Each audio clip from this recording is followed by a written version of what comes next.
Hi, everybody. My name is Ryan Luquette, and this is my third case study for SPCE 683 800 with Dr. Weekly.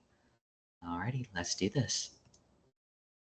So, the first thing we'll be talking about today is section I4 of the task list, which is develop tactics for training staff to competently perform assessment and intervention procedures. For me personally, to train staff to competently perform assessments and intervention procedures, I use the behavioral skills training, which is also known as BST. And the four steps of BST is instructions, which is providing clear explanations of the skills being taught, modeling, which is showing the trainee the correct way of how to perform the skill uh, by performing the skill in its entirety, so that way the trainee can understand what is expected. And then the next one is rehearsal, which is allowing the trainee the opportunity to act out the skill. And the last step is feedback, which is providing constructive feedback to the trainee and giving them insight on what they need to improve. And it's also used to reinforce what went right so they can keep on doing those steps. And it's important to realize that all because you do feedback doesn't mean it's technically the last step, because if you feel the need that the trainee needs to go back and rehearse it again, you can repeat the steps. And for BST, it's a very common thing that we use in ABA in our everyday life. Some of us just probably haven't really know the name of it. Alrighty. The next thing we will be talking about today is section I5, the task list, and that is learn about performance monitoring, feedback, and reinforcement systems for staff. Now, it is important to monitor the performance of staff to ensure that they are implementing the procedures correctly and with integrity. I have personally performed IOA data at least once a week after the initial training during formal performance monitoring to ensure that my trainees are correctly implementing the procedures. I ensure that I use only clear, constructive feedback so that way my trainees know exactly what they need to improve on and know exactly what they are doing right. And for reinforcing staff, I try to make it personal for the individual, since what is reinforcing for one person may not be reinforcing for others.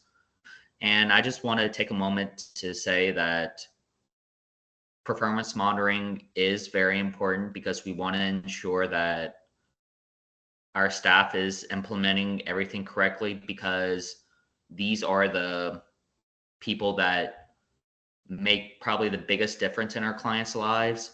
So we want to make sure that they're doing everything possible so that way we know our clients are getting the best quality care that they can receive, so that way they can have a better chance in their future. Alrighty. Next, I will be talking about the section I6 of the task list, which is develop a functional assessment approach to identify variables affecting personnel performance. I have personally used the performance diagnostic checklist, also known as PDC, to identify variables affecting personnel performance.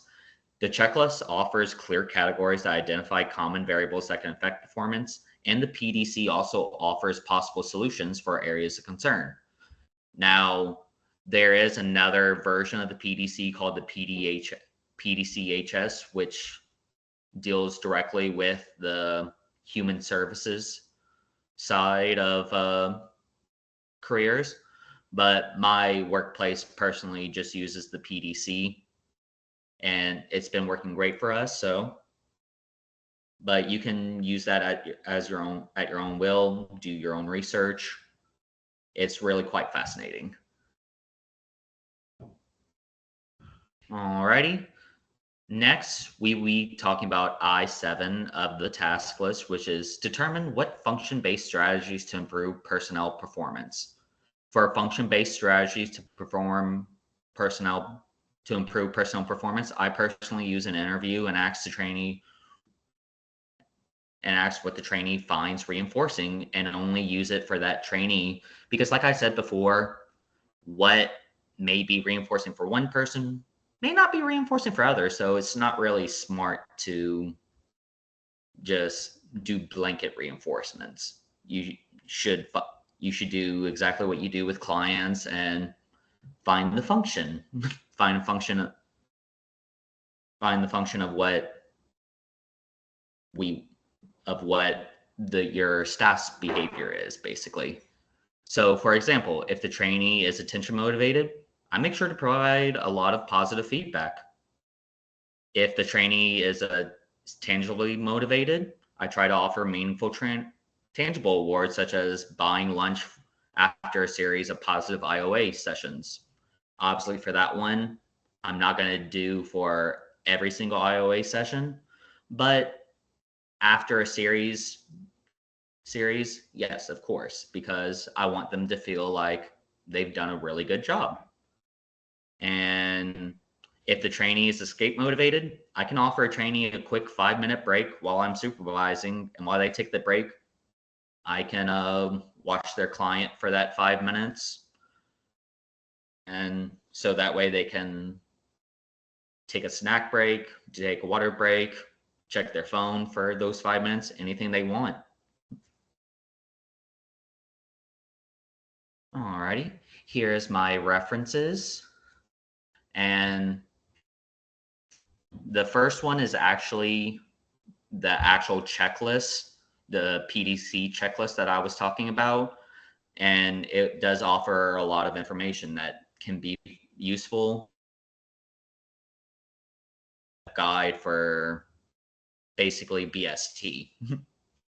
Alrighty, everybody. Thank you so much for watching this video, and I hope you all have a great day.